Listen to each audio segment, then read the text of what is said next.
Hello, everyone, and welcome. My name is Emily Holmberg, and I am the Director of Human Services for McKenzie Health System.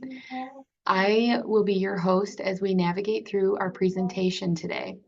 Before we start, I would like to thank you all for attending our Healthy Living Together webinar today on Addiction is a Family Disease. Our presentation comes to us today from Lori Ziolkowski. Healthy Living Together is a project that was developed by McKenzie Health System in collaboration with Sanilac County Health Department, MSU Extension, Great Start Collaborative Sanilac, and Sanilac County Community Mental Health to help you on your path to a healthier life. Originally named Healthy Lifestyles, the program has evolved as we continue to provide valuable healthy living information for the community online. Before we begin, I would like to cover some of the housekeeping items for our agenda. Throughout the course of this presentation, everyone other than the speakers will automatically be muted. We will have the Q&A function open for all the questions and comments you may have. We will address these questions at the end of the presentation. You can find the Q&A function at the bottom of your screen. This event will be recorded, and a link with the recording will be sent in a follow-up email. Thank you once again, and with that, I will turn it over to Lori to start off our presentation. Thanks so much, Emily. Get my screen up here.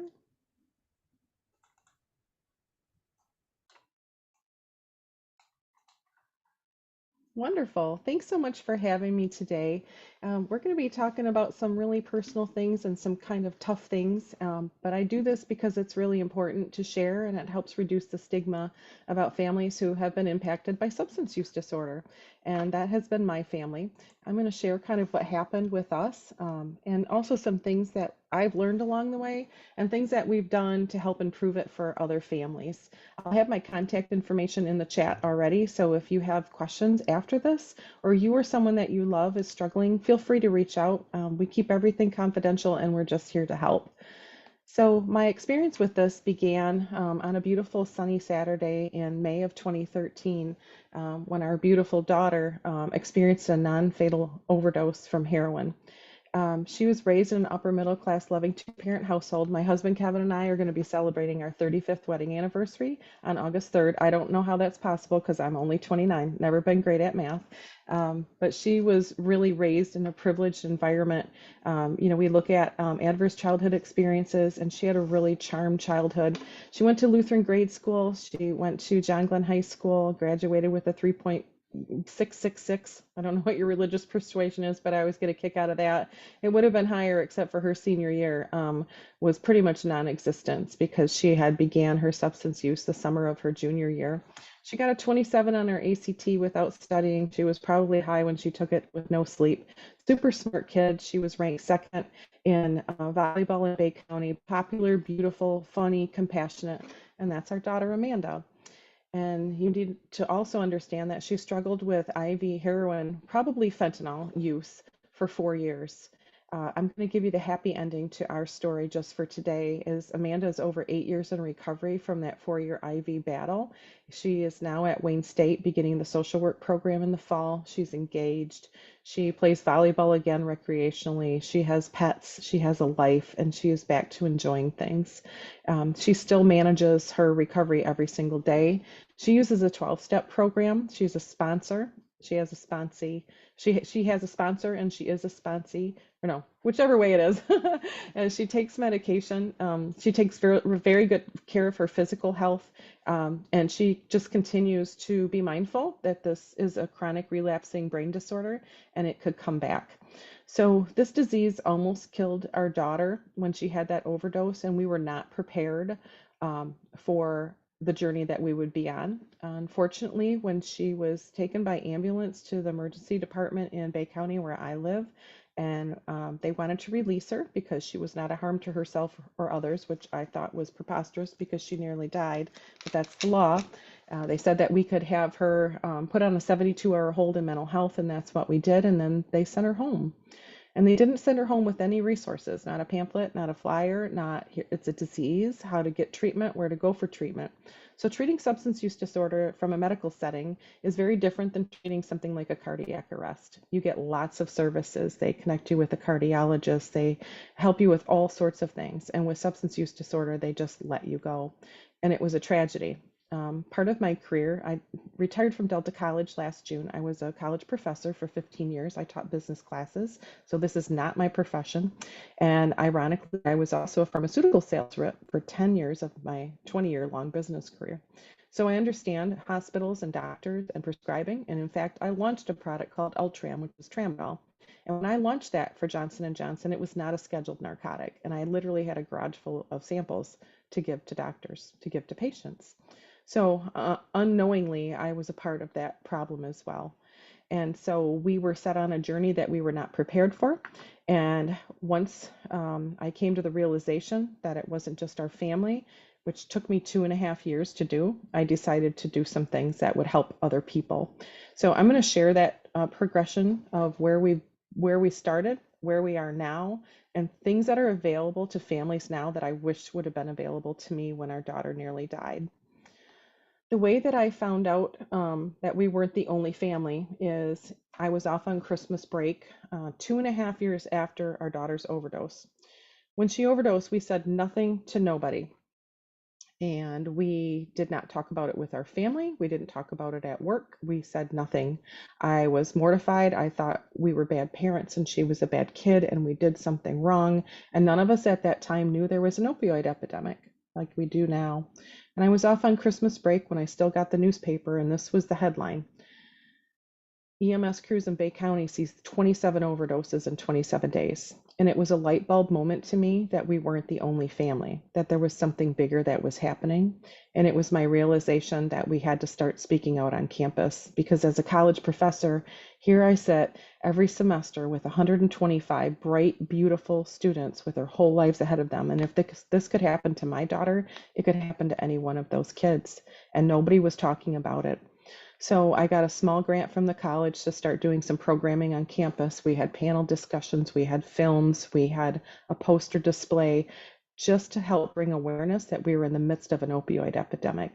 And because of that, our small little collegiate newspaper at Delta College, apparently the local news read that, because Stephanie Parkinson, who is no longer with TV12, but she reached out to me and she said, would you and your daughter allow me to come to your home and do an interview? And I thought, oh boy, I don't know if we're ready for that. But we decided we would do that. So then it became a public thing and a much bigger thing. And then I felt a call to help in a greater way. And so I'll share how that happened. Again, I'm a layperson, so I really see this as two different entries into substance use disorder. One is a zero entry pool. This is like going to the beach and you just tip your toe in and then you get a little deeper and you get a little deeper. And this is what happened with our daughter. The summer of her junior year, she got a new boyfriend who was 4 years older than she was. Not a fan of that. He would come over and he'd smell like weed. And one time a pot pipe fell out of his jacket. Not a fan of that. He wasn't from a bad family. His family's prominent in our community. And I just knew this was going to be a short summer romance. And my husband and I had that discussion, should we forbid her from seeing him? Which I know girls out there, you probably got a smile on your face because that's not going to work with a 16-year-old and a 20-year-old. But we just couldn't wait for that to be over. And it did end. But in the meantime, she got to meet his friends. She never really liked alcohol, but she smoked marijuana with him for the first time and loved it and couldn't wait to get high again. And that began her addiction. So my concern that there's countless marijuana shops in Bangor Township everywhere you go, and that we increase the drug supply for kids, and that we can sell kratom at the smoke shops, and that we can sell nitrous oxide at the smoke shops, and our kids can so easily get their hands on these substances and hijack their brains. We are really on a slippery slope. So vaping was just kind of getting started, but she did smoke cigarettes despite the fact that she had asthma and despite the fact that I was a certified smoking cessation counselor because of my work with GlaxoSmithKline. You know how kids are. So it's not a huge jump to go from smoking tobacco to smoking marijuana. It's just a little bit in. And then you know what? You partied on the weekend, but you want to keep your grades up, so you take somebody's Adderall. It's the number one abused prescription medication on the college campus. Everybody knows it. And when you talk to high school students, they know it. And when you talk to junior high school students, now they know it as well. I present to a lot of different audiences, and one of them I regularly do is the police academy at Delta College. And last fall, when I presented, I had 4 gentlemen there in the police academy who mentioned to me that when they were in high school, the guys would just grab a handful of somebody's Adderall and swallow them to get jacked up for the football game. And many people nodded their head like that was just normal behavior. So she'd party on the weekends, take somebody's Adderall on Sunday to stay up and study, and then because she was exhausted, she didn't feel great on Monday, so she'd take a Vicodin. My mom had degenerative disc disease, and she had a bottle of probably, 120 of them in her underwear drawer because that's where Grandma keeps all of her valuables. And so Vicodin was easily accessible. And then she started hanging out with that boy's friends. They started doing party drugs like cocaine and Molly, ecstasy. And then it went up higher to Oxycontin. She snorted heroin. And then eventually she learned how to shoot up by watching a YouTube video and use by herself. My kid, who in 7th grade, her New Year's resolution was to accessorize every day. It stole her. It stole her personality, her motivation, her health, her dignity. Everything about her changed. So that began again the summer of her junior year. Her senior year was terrible. She barely went to school. I don't know how she made it. Her grade point had been so high before that. We had a meeting with the principal and we took her to a doctor and they said it was anxiety and depression, and it was, but she was not being honest with what was happening in her life, that she was falling into addiction. So by the time she was at Delta College, she finished that first year and we knew she was struggling. We tried to catch her. We would search her car. One time we found a receipt for syringes and we're like, Amanda, what is this? And she's like, oh my gosh, my friend's a diabetic. What's wrong with you, Mom? Like, what is the matter with you? So then my husband and I are thinking we're the crazy ones, and we just couldn't catch her. She had an asthma attack one time after a concert. We took her to the emergency department when she was still 17, and I slipped a note to the nurse to please drug test her. So they said she needed to have a urine test to make sure she wasn't pregnant for the chest x-ray, and she had marijuana in her system, but that was it.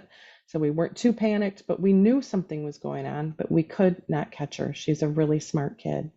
And that's how our daughter became addicted to IV drugs. I'm going to play a video for you so you can hear a little bit in her words on what happened.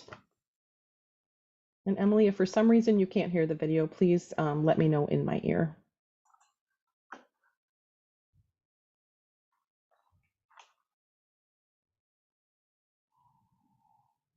I'm not able to hear anything, Lori. I don't know.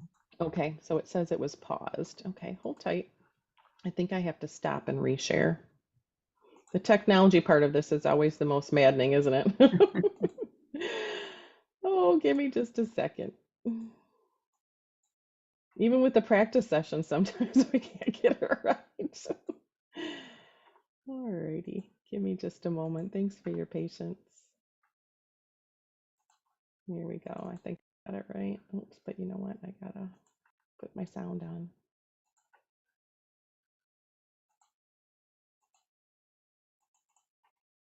There we go. Emily, can you see her picture now? Yes. Excellent.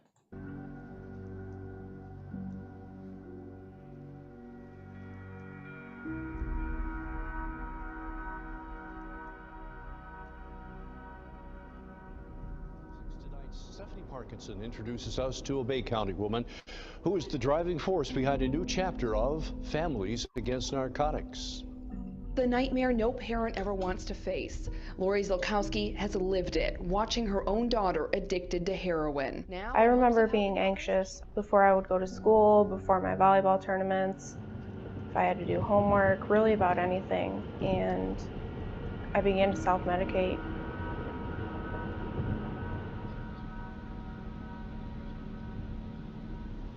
The first time I used, I was probably 15, just started drinking and smoking weed recreationally on the weekends if there was a party. And then I started doing other drugs like cocaine and MDMA and LSD, going to music festivals. and it just made me feel better, you know? It made me feel outside of myself. It made me feel different, and I really liked the feeling of feeling different for whatever reason. I began to use Vicodin, and then Vicodin turned into morphine, and morphine turned into Dilaudid, and Dilaudid turned into heroin. I remember the first time I snorted heroin, I was about to do it, and I got nervous, and the person I was with said it was just heroin. Like it wasn't that big of a deal, it's just a stronger painkiller. You know, I was doing everything else. Might as well do that too. Initially, it was, like I said, it was just fun to do. It kind of put me in a different place. It got my mind off things. I didn't have to worry about anything. I wasn't anxious anymore. I wasn't depressed as much because I couldn't feel anything. You know, the heroin numbed that out. The first time I really realized it was a problem is when I tried to stop using so I could go see someone in treatment, and I had to pass a drug test. And so I quit using for 2 days, and I couldn't take it anymore, so I decided to pick up again. And I didn't even consider that my tolerance has gone down, so I did as much as I was used to doing, maybe a little bit less. And I don't even remember overdosing. It's just kind of like I fell asleep or nodded out is what they call it. I woke up to my grandma and my papa in the room kind of freaking out. And I told them, like, I don't know what's going on. Like, I'm fine. Don't worry about it. And the EMTs were already there. So they kind of knew what was going on, but they never would have expected it out of me. Not in a million years would we have expected that out of her. The reason she went to my mom's house is because Grandma and Papa's house is a place of unconditional love, and I had given her $30 to go out to eat at Genji, a local restaurant, with her high school friends, who I was really thrilled that she was trying to reconnect with. That's not what she did with that money.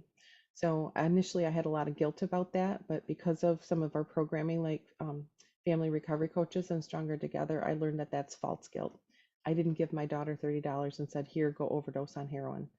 You know, feeling guilty about something you didn't intentionally do, there's no reason to feel guilty for it. So I'm so thankful she didn't die of that overdose. So thankful that she got the care that she needed with the EMTs.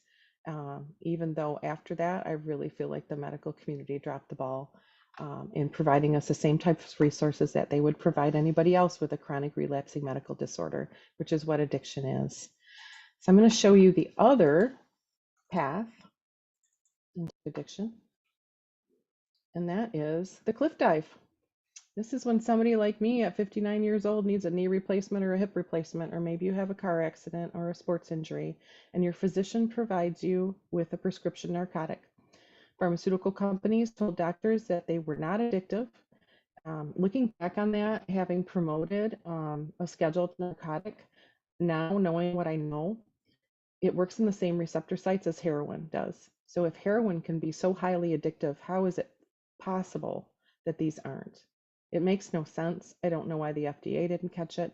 The only substance-related series I've ever watched is on Hulu. It's called Dope Sick, and it's how Purdue Pharma systematically targeted blue-collar communities like mine in Bay County and like yours, and mining communities in the UP, and they consistently up the dose and up the dose and up the dose so people would become addicted. So what happens is people are prescribed narcotics, they take them as directed, and maybe on day 3 you're like, oh man, I must have overdid it, my knee's really hurting. So instead of taking it at noon, I'm going to take it at 11. Well, now all of your pills are backed up by an hour. And maybe 2 days later, like, man, my knee's really hurting. I'm going to take 2 tonight just so I can sleep. Well, now you're taking 2 all the time, and now your prescription's out. So now you need to call your doctor and get more. And that was no problem for a very long time. You could get them from your surgeon, from a walk-in clinic, from the emergency room, from your family doctor, from your dentist. Everybody was handing these out because the physicians were told they're not addicted and you need to manage people's pain. And if you don't manage people's pain and you get a bad survey and you're not managing their pain, we're going to reimburse you less money. Nobody wants to make less money. And that's exactly what happened in this situation. Is we followed that subjective little happy face, sad face, and we started prescribing narcotics to such a high level that if you look down at the bottom on that map, This map of 2014, which is a year after our daughter overdosed, shows how many prescriptions were written in that county per 100 people who live in that county. So my county, Bay County, is that dark brownish red. There were over 112 prescriptions written for every 100 people who live here. Sanilac is the box above, that salmon color.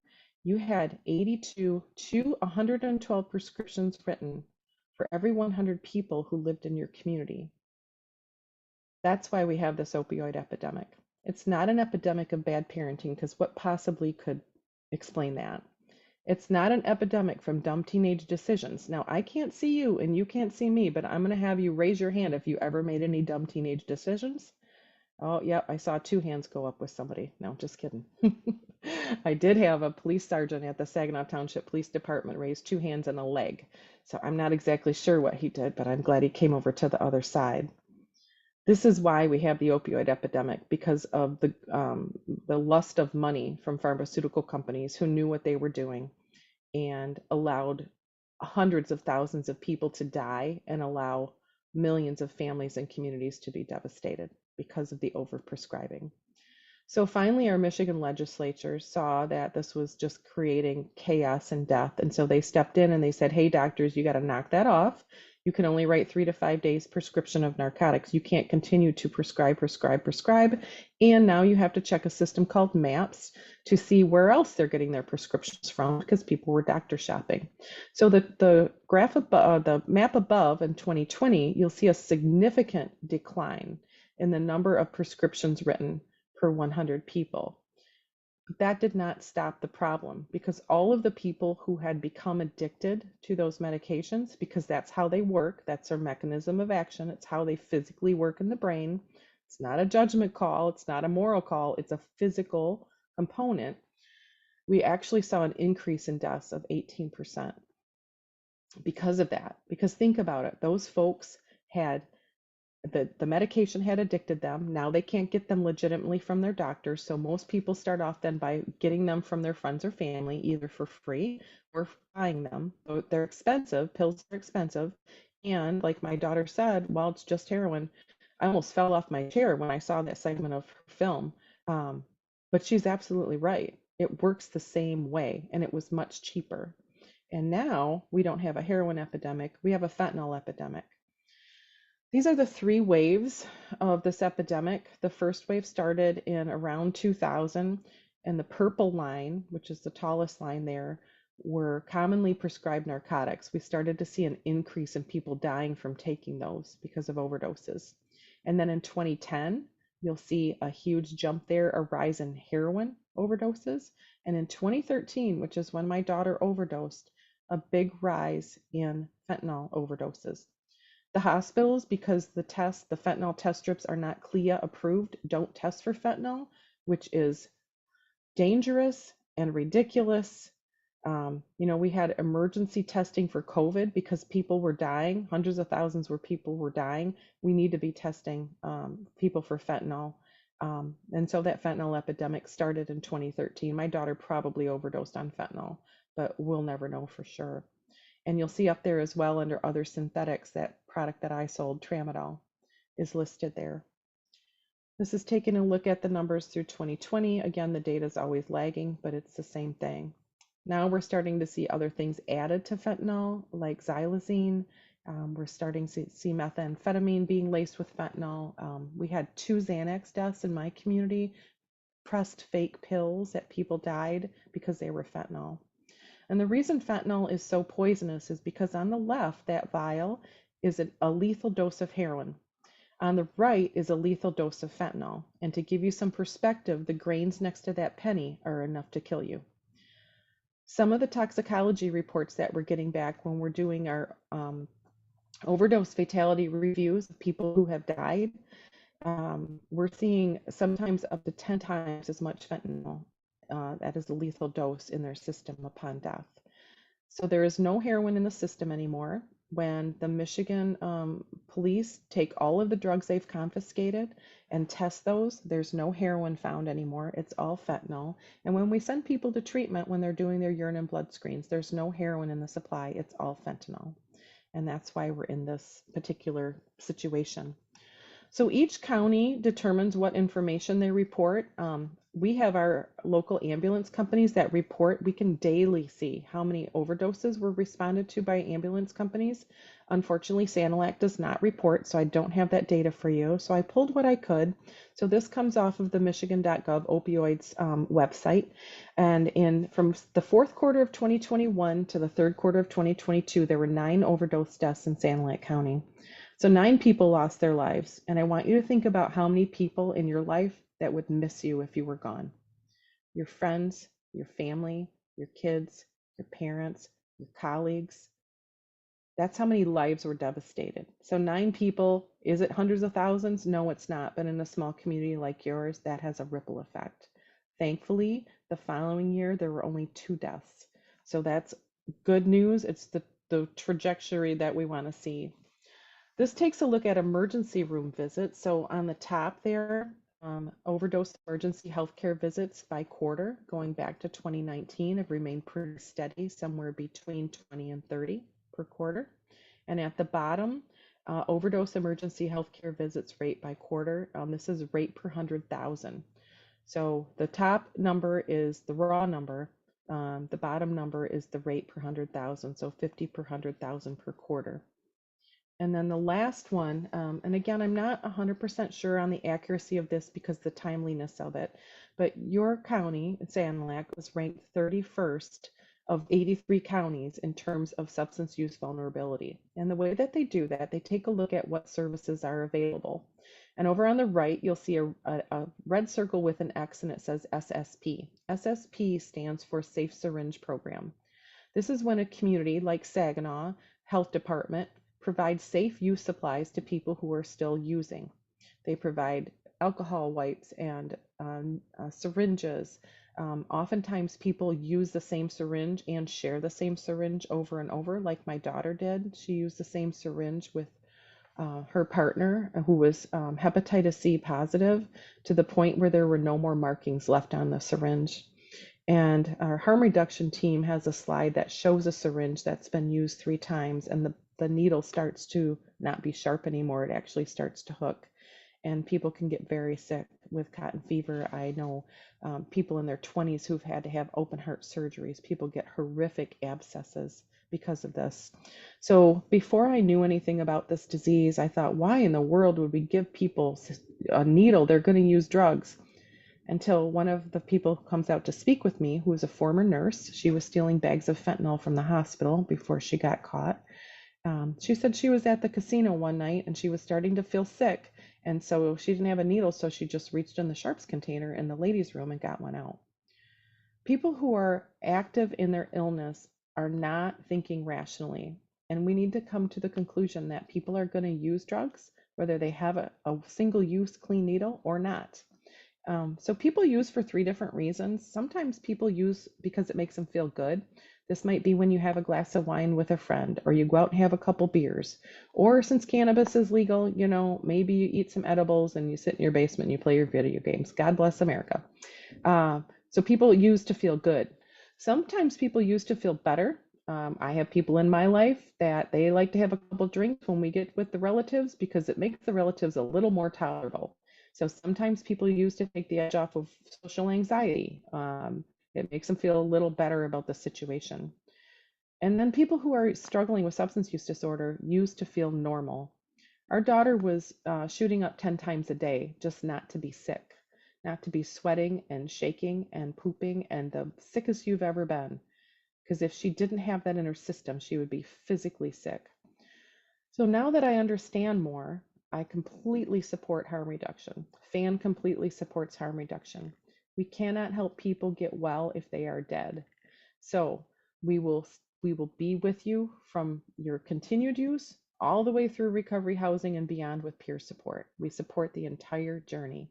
And quite frankly, some people choose to not treat their disease anymore.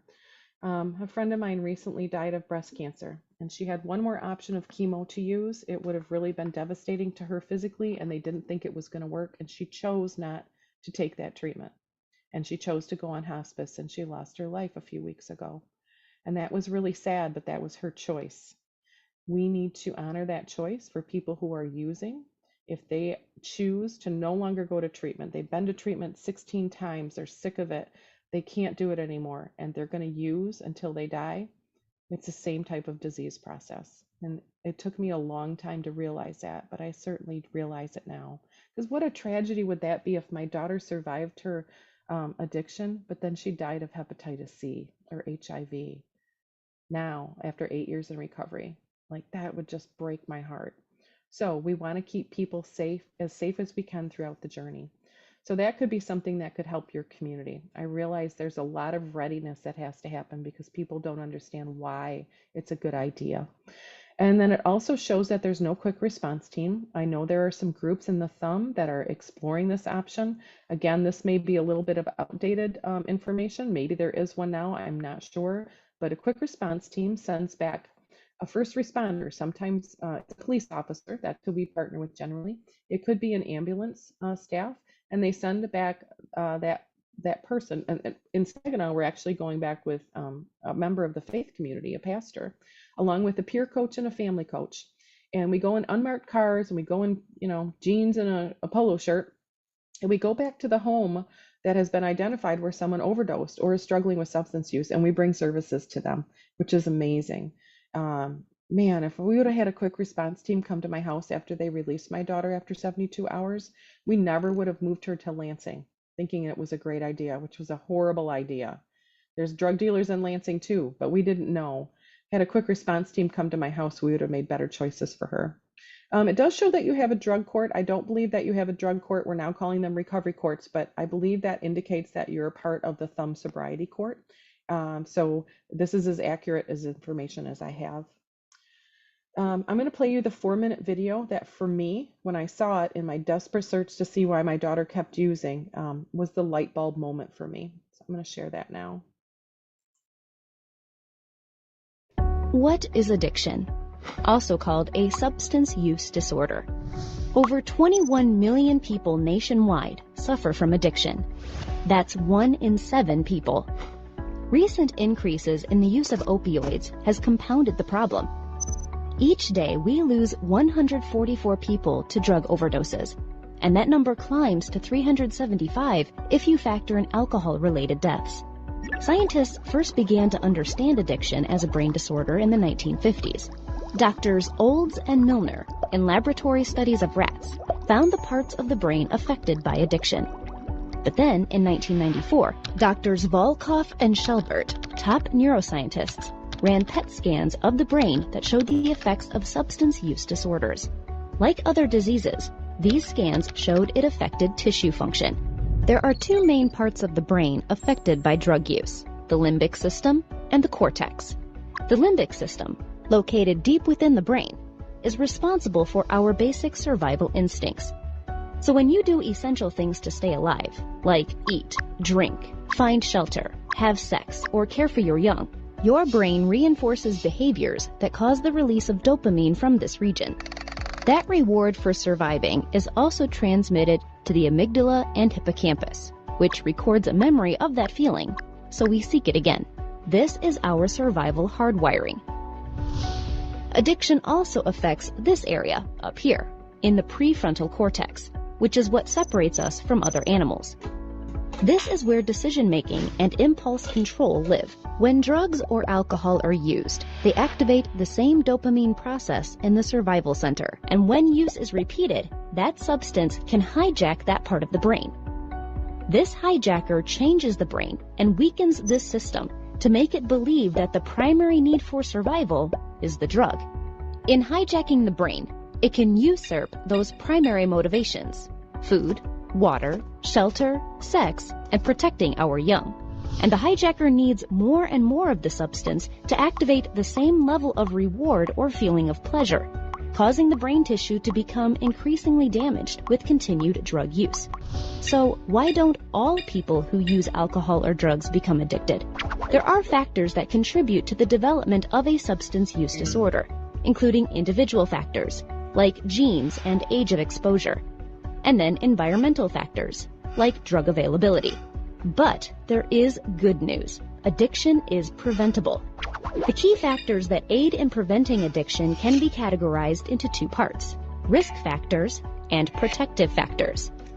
Protective factors range from parental involvement, programs that improve self-control, limiting availability, and increasing attachment to your community. Another key element in preventing substance use disorders is to delay when use begins. Put simply, prevention is about delaying the onset of first use. In the adolescent brain, where brain tissue is more vulnerable, the hijacker is more prone to weaken the brain and plant itself as a disease. Those with substance use disorders commonly initiate first use much earlier, between 12 and 18 years old, which increases the likelihood of the hijacker taking hold. But if the hijacker takes hold, addiction is treatable. Advancements have been made in assessments, detox, treatment programs, recovery supports, and medications to treat addiction. Brain scans show that once in recovery, the tissue in the limbic system and cortex can get better. So that's the good news. This is a diagnosable, well, first of all, it's a preventable disease. It's also diagnosable, and it's treatable. It's not curable yet. I hope we get to that place where it is. Our daughter had a couple strikes against her. First of all, we had genetics for it. I had no idea. My husband and my dad both struggle with alcoholism and substance use. Didn't know that was a factor. She started young. That is a factor. We had 6 kids within the first 2 weeks of high school here get busted for vaping THC in school. And that's a huge issue. So the marijuana that's available now is not the same marijuana that was available in the 70s and 80s when I was a kid. So, you know, you could kind of experiment with stuff and it wouldn't ruin your life. And kids just don't have that luxury anymore. And unfortunately, the cannabis industry has done such a phenomenal job at marketing, just like the cigarette industry did, that when our resource officers bring in the parent and the child and say, you know, your kid was caught vaping, whether it was THC or nicotine, the parents are kind of like, yeah, it's no big deal. It's a huge deal. And that industry is taking advantage of our young people, just like we've seen them do it with other things like tobacco.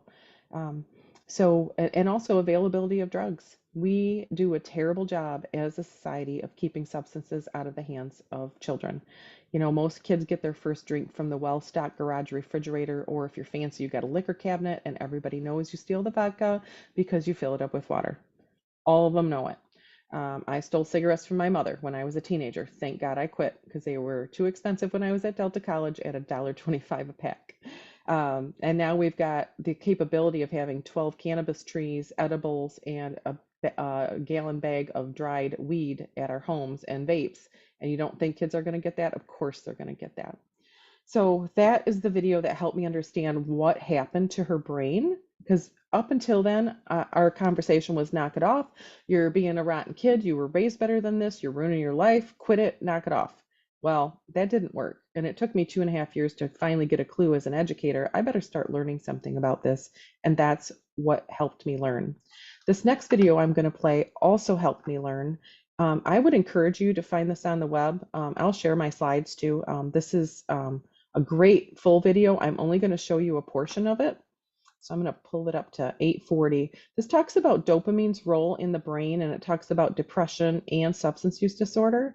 But this was, again, another light bulb moment for me when I was like, holy cow, no wonder she couldn't just quit. Not a frustration. When we look at craving, which again is what drives a lot of this behavior, we actually have good data around craving and how that looks. So when we look at functional MRIs of the brain, this is a picture of the brain, and we can see areas light up, and these areas light up, you know, consistent with what part of the brain is working and how hard it's working. We had patients who were dehydrated, were in starvation mode, and had not received their drug of choice for a period of time. We had patients who hadn't had anything to drink for 3 days. That's a long time. And these are patients who are starting to get to the point of dehydration where it's going to be survival need for water and not just I'm a little bit thirsty. So for these patients, we looked at a functional MRI, we put them in the tube in the MRI, and we would ask them questions like, tell me about a waterfall. We would play, you know, sounds of waterfalls in the background, and we would sprinkle water on their feet and take pictures of the brain. And we can look at these areas of the brain that are responsible for craving, like the anterior cingulate gyrus, the one we talked about earlier, and it would light up to about the relative size of a baseball. We did this for food. So we had patients who didn't get any physical food and, per oral, meaning they didn't eat any food for 5 days. They would get some IV fluids and some vitamins because we don't want to kill people that we're trying to test. But at the same time, 5 days without food.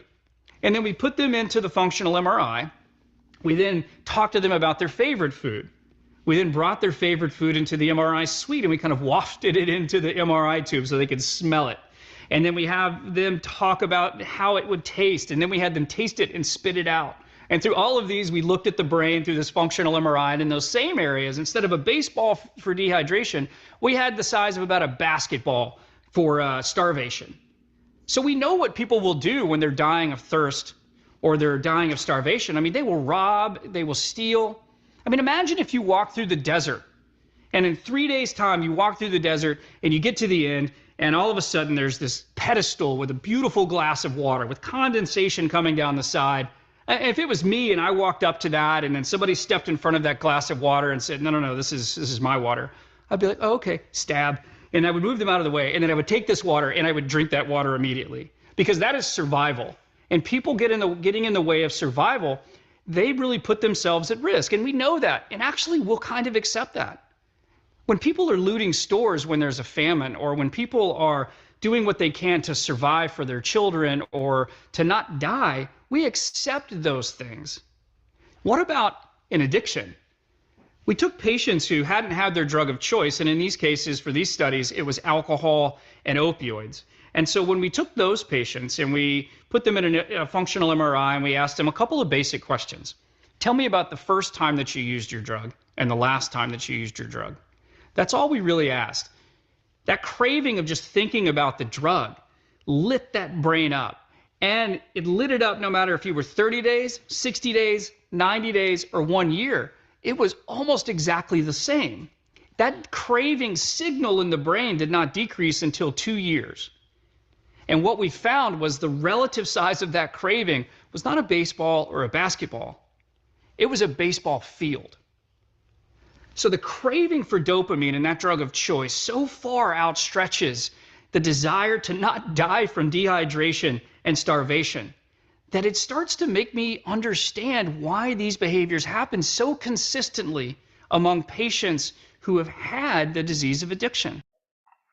Holy cow. That's why she couldn't stop using, because the cravings were so intense. And the cravings do subside, but it takes up to 2 years for that to happen. And you have to work a program and perhaps use medication. So there's lots of paths into addiction. There's also lots of paths out. My daughter wrote this slide when we did a presentation. We were asked to come to Arkansas to present to students. And so this was a slide that she could really perceive what had happened to her. Decline in self-care, she lost weight, her days and nights got mixed up, her sleep disturbance. I didn't realize how bad sleep disturbance was with substances. To my knowledge, she did not self-harm, but that's very common. And then she was obsessively, compulsively trying to seek drugs. Couldn't focus. She had anxiety, depression. She switched her friend group. She didn't play volleyball. There was no financial cost to her, but there was to us. And then this is the impact on the family. Not a whole lot of difference there. The words didn't change because the same thing happened to me. Decline in self-care. I gained weight. Like, it could have been my one win, right? I was diagnosed with breast cancer in 2017. And during that diagnosis, as soon as my doctor called me, I hung up and then I Googled, does stress give you breast cancer? Because I had lived for 4 years. Our daughter had used off and on for 4 years, had relapsed 3 times. When she went to Brighton Center for Recovery for the first time, we moved her to Grand Rapids to recovery housing. And then 9 months later, she relapsed, brought her back to Brighton, back to Grand Rapids. About a year later, she relapsed. And so we were back and forth and back and forth. Eventually, we decided to sell her home because it was very expensive to help her live there. But I'd live in a box if it meant my daughter could be okay. So she's in recovery from addiction. I'm in recovery from breast cancer. But it took a toll on both of us for sure. But there is hope. This is my friend Elena. She's been in recovery since 2015. The picture on the left is her mugshot from Midland when she was using and dealing meth. She is in a happy relationship now. She has a relationship with her kids. She worked in a treatment facility, and she's doing very well. My friend Casey, this was the last time we got her into treatment on the left. She's been to treatment 13 different times, and I need to update this Facebook post she allows me to share because she's doing even better than she looks on the right. She has a job and a car and a home, and she has a relationship with her daughter she hadn't seen her little girl in 4 years, and Casey continues to do well. And this is my kiddo. As a college professor at Delta, I had some opportunities to go on some study abroad trips, and Amanda came with me to Ireland, and we had the most amazing time. Then 6 months later, we went to Costa Rica. We zip-lined across the Costa Rica jungle. My husband doesn't like to travel, so she's my travel buddy. We went to Nassau, and we went on a cruise last year. We were probably going to Scotland this year, and my favorite time with her is when she's home and she's laying on the floor in front of the fireplace reading a book, and I can just look down and see her breathing. Just like when you bring that baby home and you just look at them. She's 29 and I still just look at her and I want to smell her and I just want to see her. And so I'm so thankful that our daughter is well just for today. So this is the way that you get help and contact. You can call 833-202-HOPE.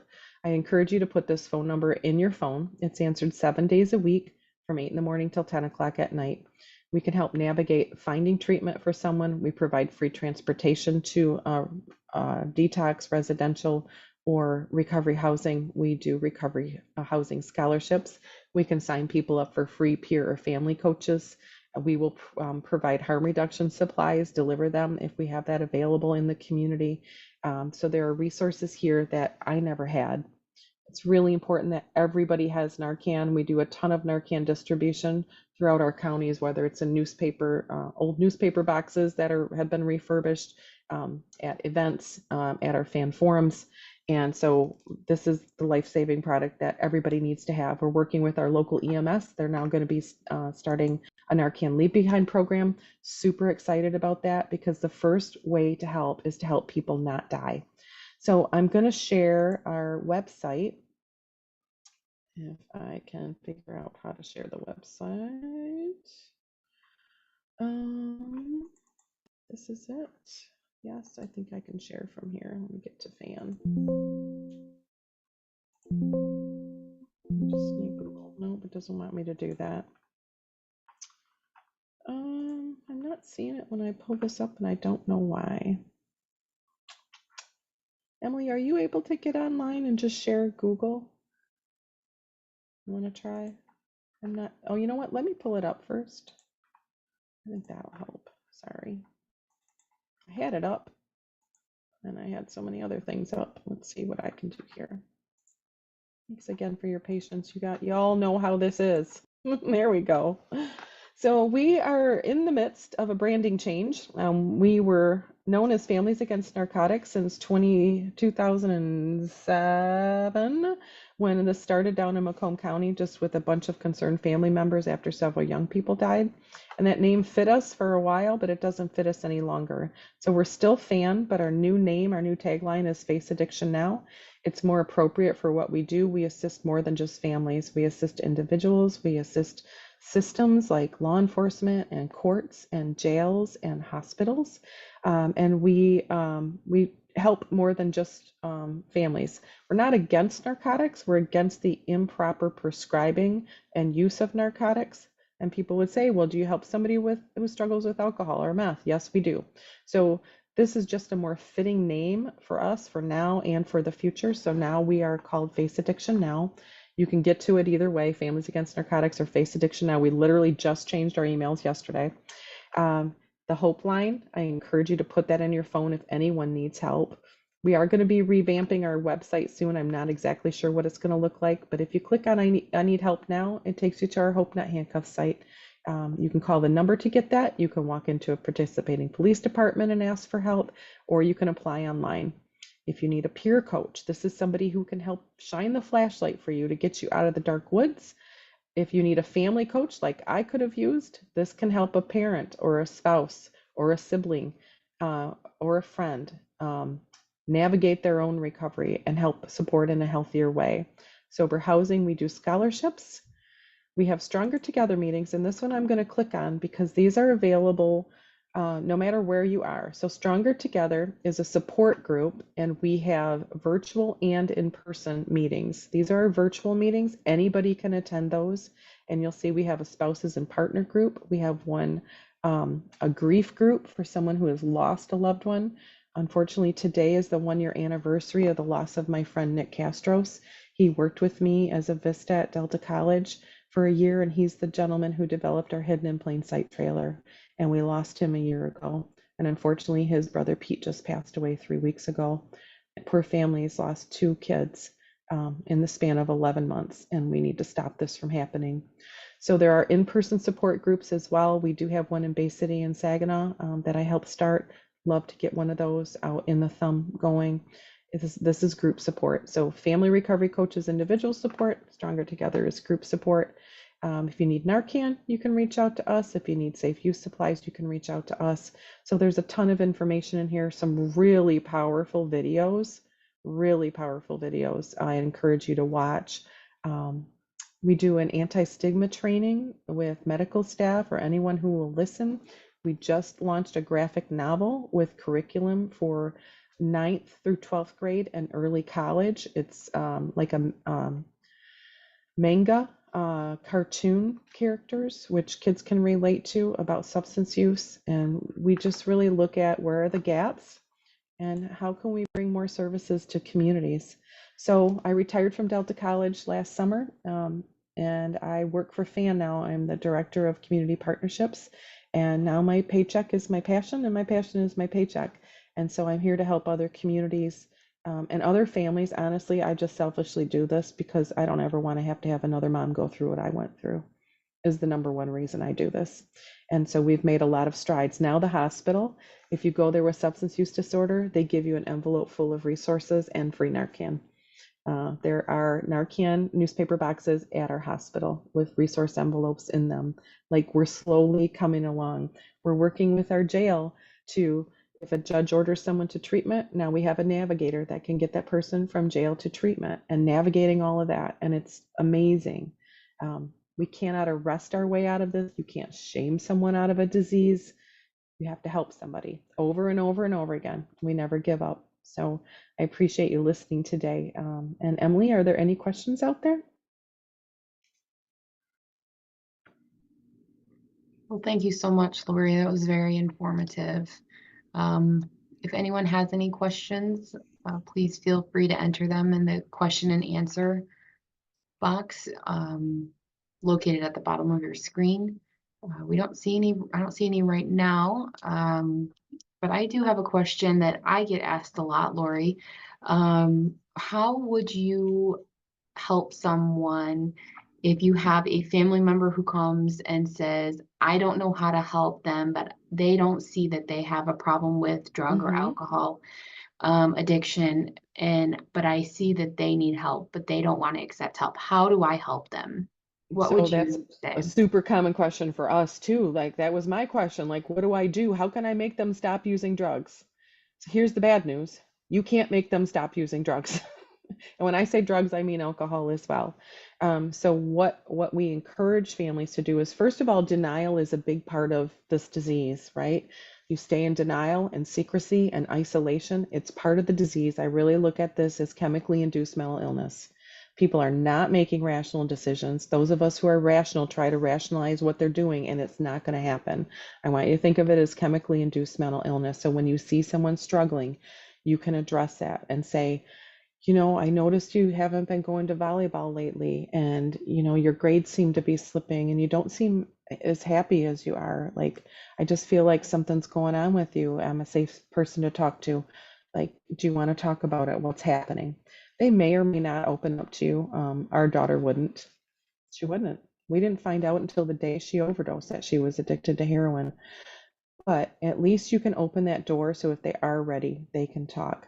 So if another parent says, oh my gosh, I just found out my child is using, I don't know what to do, I would encourage you to send them to the direction of Stronger Together. So Stronger Together are those online support meetings, and they talk about grief, because you are grieving your person. You're grieving the future you had for them when they're still alive. I didn't know that it was that. I experienced that. And until I learned the Stronger Together steps, I didn't realize I was grieving my daughter's future because I thought she'd go to college and get married and have a great life and not the life she was living. I grieved for that. We talk about grief, guilt, enabling, control, what you can control and what you can't control. I obsessively compulsively tried to stop her from using drugs. I was as sick as she was. I would drive around town looking for her very identifiable big Woody wagon, station wagon. I would search the phone records to see if I could see who she was. It was a cat and mouse game. And we become just as sick as they are. So we teach people what you can control and what you can't. We talk about enabling.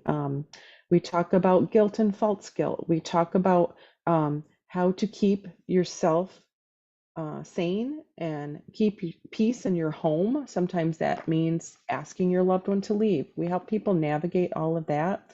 So if they're not willing to see that there's an issue and it's having a negative impact on your life, I'll be super honest with you. When I was diagnosed with breast cancer, that was a light bulb moment for me because I had spent 4 years worrying about her not dying.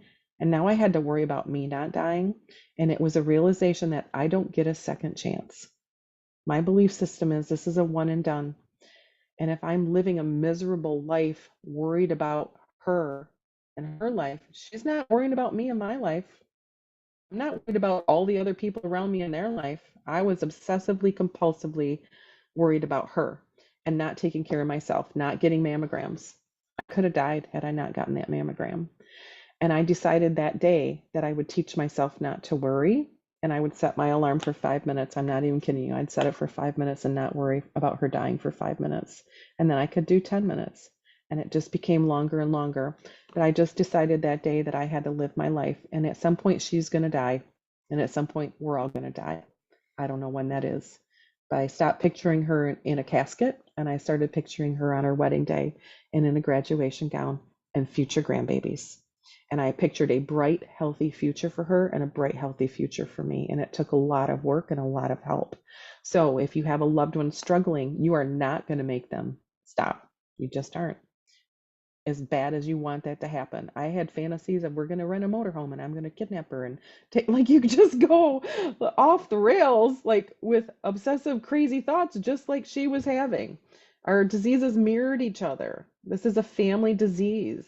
And so we help you get back to reality, take care of yourself, learn how to access services. So when they are ready, and we can help them along that progression of readiness, where the pre-contemplative don't have a problem, not interested in it. The contemplative, well, yeah, maybe since I got divorced and I don't have a house anymore and I'm really sick all the time and I lost all my money, well, maybe it's not so great. We can help move them along that continuum of readiness. And then you would then know a phone number to say these people can help you. The best way to be helpful is to be a resource and also to learn how to help in a healthy way. A lot of times folks will say, I need money. I don't have food for my kids. Well, it's because you lost all your money with your drugs, right? And I got to tell you, if I was a grandma, and I don't pass any judgment, if I was a grandma, I'd probably feed my grandkids too. Come get me out of jail, bail me out of jail. That's a hard no. Because also people need to learn from consequences from their behavior. It's not fair for me to accept the consequences for her choices. How would somebody ever learn? So we help people, and you hear that phrase tough love, and I pretty much hate that phrase because tough love means to the person it feels like you don't love them anymore. But tough love is actually tough on us. When we say, no, I'm not coming to get you out of jail, because if I did, it keeps you in sickness. I love you so much, I'm not willing to do that. That's really hard on a mom to have to do that. So we can help you see things in a clear way because you get sucked right into it. I always say, I'll stay in the amusement park with you, but I'm not getting on the roller coaster.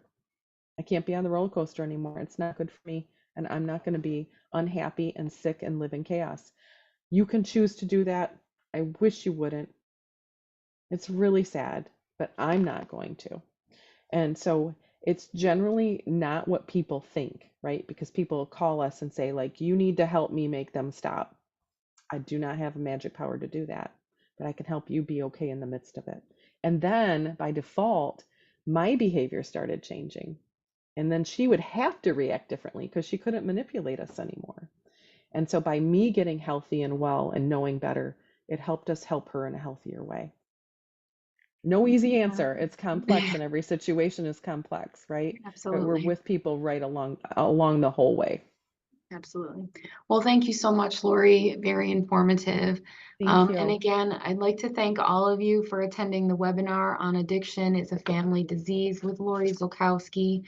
Our next Healthy Living Together webinar will be Preparing for Back to School with Leanne Kerr. This webinar will take place on August 21st at 12 p.m. and is with Leanne Kerr, the elementary principal with Peck Community Schools. Thank you and have a great day, everyone. Bye. Thanks so much.